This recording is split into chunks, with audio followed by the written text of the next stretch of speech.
Pria tampan bernama Yoga ini adalah seorang pengusaha ternama. Sukses di usia muda membuatnya dikagumi oleh banyak wanita.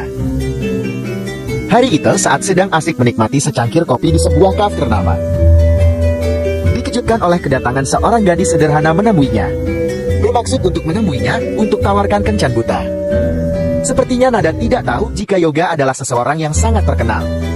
Saat pelayan datang menemuinya dan mengatakan jika Nada salah tempat duduk, Nada baru menyadari jika pria yang di hadapannya saat ini bukanlah orang yang sudah buat janji dengannya.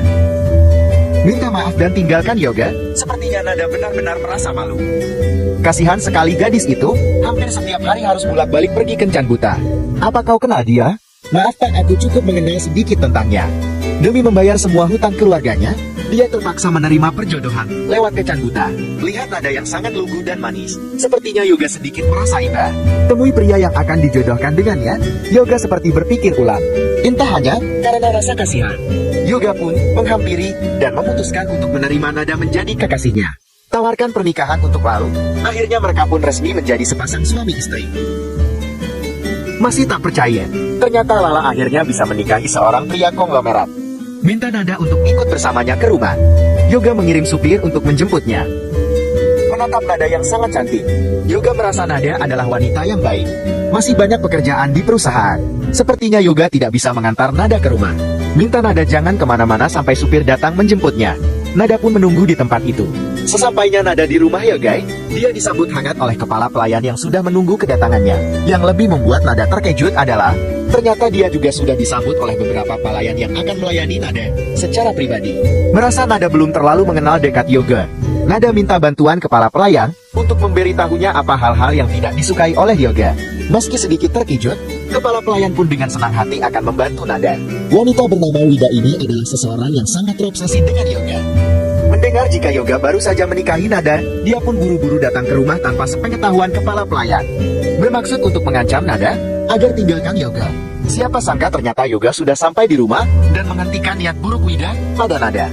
Minta Wida untuk tidak perlu ikut campur pada urusan pribadinya. Yoga pun mengancam akan bertindak kasar pada Wida. Memang wanita tak tahu malu. Mereka tidak akan pernah merasa bersalah. Dengan berat hati Wida pun meninggalkan rumah itu. Ingin bicara pada kepala pelayan, Yoga minta kepala pelayan ikut dengannya ke lantai atas. Tuan muda, sepertinya kita harus lebih menjaga Nona agar tidak terpengaruh oleh Nona Wida. Bagaimanapun juga dia adalah nyonya di rumah ini. Minta kepala pelayan untuk memperhatikan Nada. Kepala pelayan pun menerima perintah itu. Mempersilahkan Nada masuk ke kamar utama. Sepertinya Nada membawa sesuatu yang hangat untuk Yoga. Melihat ketulusan Nada, sepertinya kepala pelayan yakin jika Nada memang gadis yang baik. Diam-diam masuk memanggil nama Yoga. Sepertinya Nada masih sangat canggung untuk memanggil Yoga dengan sebutan suami. Terkejut melihat Yoga yang hanya memakai handuk, sontak saja Nada segera membalikkan badan sembari berteriak histeris. Ucapkan kata maaf. Sepertinya Yoga masih sedikit kebingungan dengan tingkah Nada. Maaf Yoga, aku kesini cuma ingin memberimu sup hangat. Kalau begitu permisi. Minta Nada untuk menunggunya. Nada pun menunjukkan sup yang harus Yoga makan malam itu. Sembari menunggu Yoga kenakan pakaian, Nada dengan malu-malu masih membalikkan tubuhnya dari pandangan Yoga. Aku sudah selesai berbalik kelas sekarang. Ada apa dengan wajah kecewa itu? Apa kau senang melihatku tak berpakaian? Bukan begitu, aku hanya masih belum percaya saja. Apa aku mimpi? Tentu saja tidak Nada. Melihat Nada yang lelah seharian ini, Yoga pun meminta Nada untuk makan malam dan bersiap-siap untuk istirahat. Keesokan harinya Yoga membawa Nada ke suatu tempat yang tidak dia ketahui tujuannya. Hampir bertabrakan dengan pria lain. Dengan sigap Yoga memeluk Nada. Meskipun keduanya sudah resmi menjadi sepasang suami istri, namun terlihat keduanya masih sama-sama canggung dan malu-malu. Ada yang bisa aku bantu Tuan? Cincin seperti apa yang Anda cari? Baik Tuan, ini adalah cincin edisi terbatas milik kami. Didesain khusus dan hanya ada 2 di dunia. Saat mereka sedang memilih-milih cincin untuk hadiah pernikahan mereka, tiba-tiba saja Yoga mendapat telepon penting. Minta Nada untuk pilihkan cincin untuknya. Yoga pun berikan kartu tanpa limit padanya. Sepertinya Yoga mendapat telepon yang mengharuskannya kembali ke perusahaan dan meninggalkan Nada sendirian di mal itu. Mengetahui jika Nada adalah wanita miskin, Kila yang tak lain dulu adalah teman kampusnya pun merendahkannya. Selain itu, Kila juga rupanya masih kerabat dekat Nade, mengingatkan jika Nada seharusnya kembali ke rumah dan ikuti perjodohan untuknya. Berpikir jika Nada hanya membuat keluarga kesulitan, Nada hanya bisa terdiam. bertanya pada Nada kepastiannya untuk membeli cincin yang tadi dipilihkan oleh Yoga. Membuat Kila dan juga temannya terkejut. Mengetahui jika cincin yang dipilihkan untuknya bukanlah cincin sembarangan yang harganya bernilai mencapai miliaran. Teman Kila pun menghina dan meremehkan Nada. Merebut dan merampas cincin itu, Kila yang sombong pun berpikir untuk mendapatkan cincin itu dari tangan Nada. Kau yakin cincin ini hanya ada satu di dunia? Teman Kila pun menganggukkan kepalanya.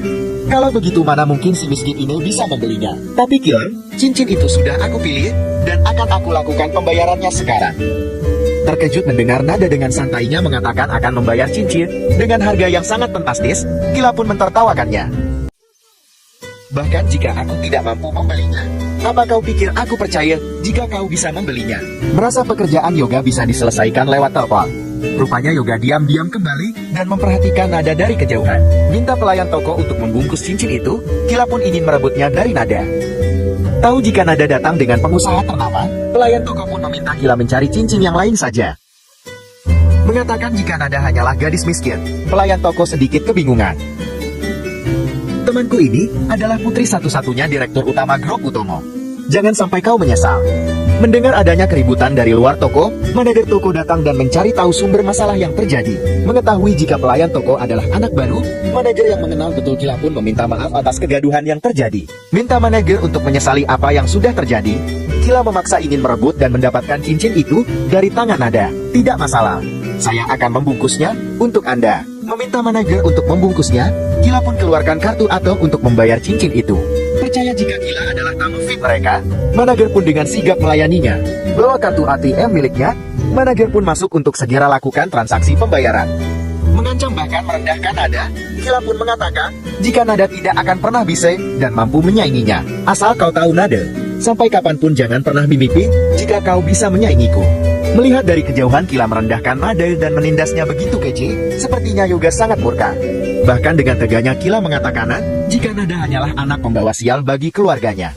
Mendengar Kila mengatakan hal yang sangat menyakitkan hatinya, Nada pun terlihat sangat emosi hingga menatap Kila penuh dengan amarah. Bermaksud ingin menampar wajah Nada, tiba-tiba saja Yoga datang dan menangkis tangan Kila. Jangan pernah kau berani menyentuh wajah istriku, atau kau tahu akibatnya. Lepaskan tanganku brengsek. Minta Nada untuk tidak perlu takut dan bila perlu melawan jika direndahkan. Sepertinya Kila belum tahu siapa Yoga sebenarnya.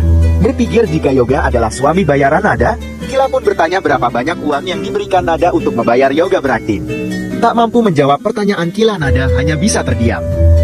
Mengatakan dengan jelas siapa Yoga sebenarnya, Kila yang hanya mengetahui nama Yoga Utomo pun tidak percaya, dan justru malah menghina Yoga. Minta Kila untuk percaya, sepertinya Nada takut jika Yoga akan murka pada Kila. Berpikir, jika benar Yoga adalah tuan muda itu, Kila pun tidak akan percaya jika seorang pengusaha ternama bisa jatuh cinta dan menikahi gadis miskin seperti Nada. Bahkan dengan percaya dirinya, Kila berpikir Yoga Utomo pasti akan lebih memilihnya. Terlalu percaya diri membuat Yoga pun membandingkan kecantikan dan kepribadian Kila. Saat Kila masih berdebat dengan Yoga, tiba-tiba saja manajer toko datang dan mengejutkan mereka semua. Mengatakan pada Kila, jika kartu ATM miliknya sudah diblokir dan dia tidak bisa lagi menggunakan kartu pelanggan VIP-nya, Kila pun terkejut. Coba berikan kartu ATM miliknya yang lain dan berusaha ingin membuktikan jika dia jauh lebih hebat dari Nada. Biarkan mereka tahu siapa aku sebenarnya, jadi cepat gesek kartunya sekarang.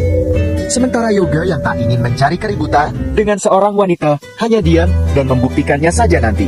Merasa jauh lebih hebat dari Nada, Kila semakin sombong dengan ulahnya.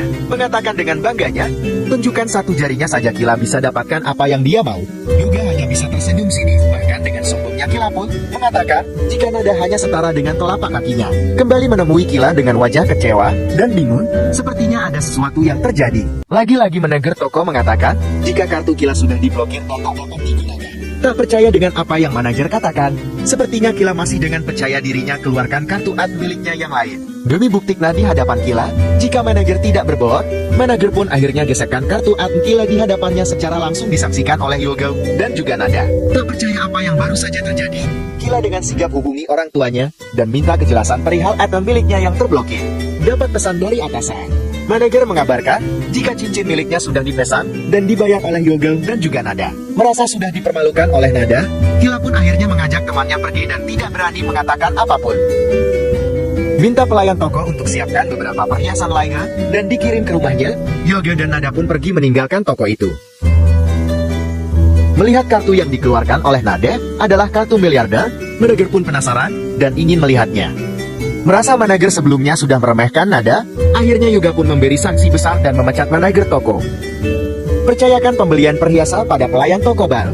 Sepertinya pelayan toko mendapat bonus dari Yoga. Ucapkan terima kasih atas kepercayaan yang sudah Yoga berikan pada pelayan. Memperingatkan Nada agar tidak perlu lemah dan takut jika menghadapi masalah seperti ini di kemudian hari. Yoga pun mengingatkan jika dirinya sekarang adalah istri seorang pengusaha ternama yang sangat disegani.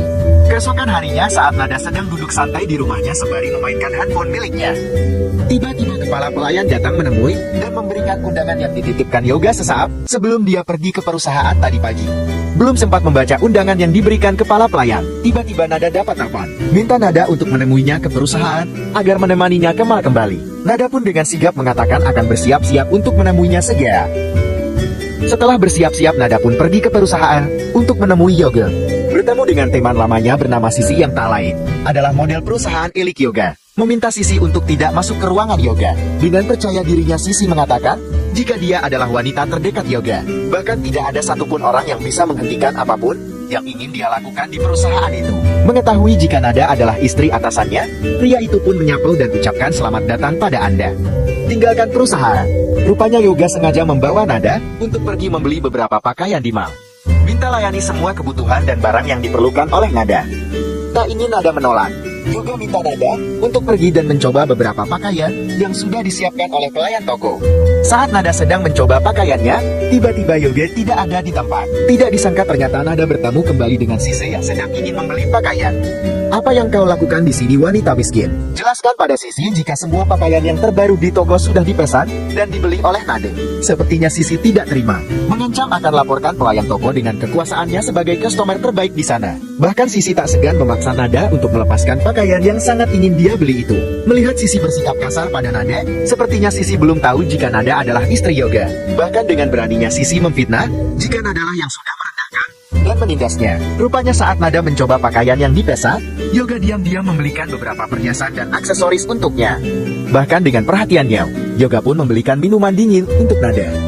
Merasa tidak dihargai oleh Yoga, Cici pun berteriak dan minta Yoga untuk jelaskan siapa Nada sebenarnya. Tanpa ragu dan penuh bangganya, Yoga mengatakan jika Nada adalah wanita terbaik dalam hidupnya. Tak pedulikan omong kosong Sisi yang mengatakan jika Yoga sangat mengaguminya. Nada dengan bangga memperlihatkan keharmonisan mereka di hadapan Sisi.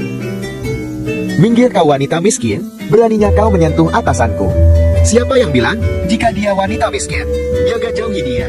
Dia hanya ingin uangmu.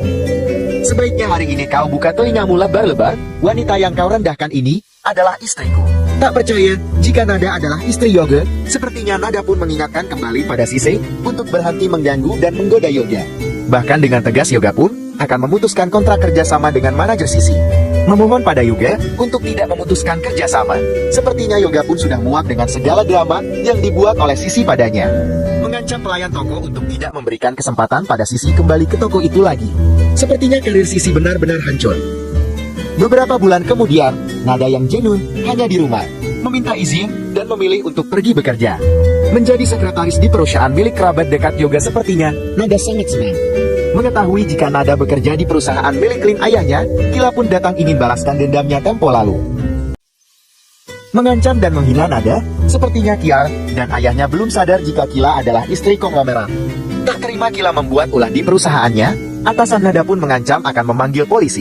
Bahkan dengan sikap dinginnya Nada menenangkan atasannya, serta meminta untuk mengabaikan Kila dan juga ayahnya. Seolah tak ingin membuat kegaduhan. Nada pun diam tak pedulikan keberadaan Kila dan juga pamannya. Minta Nada untuk meminta maaf pada Kila. Sepertinya Nada coba untuk jelaskan semua kesalahpahaman yang terjadi. Tak peduli dengan semua penjelasan Nada, ayah Kila tetap memintanya untuk meminta maaf pada putrinya. Aku tidak peduli, bagaimanapun juga masalah ini tetap harus selesai. Mendapat ancaman, sepertinya Yoga merasa ada yang tidak beres. Datang ke perusahaan tempat Nada bekerja, sepertinya Yoga ingin memastikan jika tidak ada yang terjadi pada Nada saat ini. Melihat Nada yang terus menyudutkan Kila dan membela dirinya, membuat Kila kesal dan akhirnya menampar wajah Nada. Berpikir jika Nada hanya buat masalah, lagi-lagi Nada membujuk ayahnya untuk membawa Nada pada pria yang akan dijodohkan padanya tempo hari.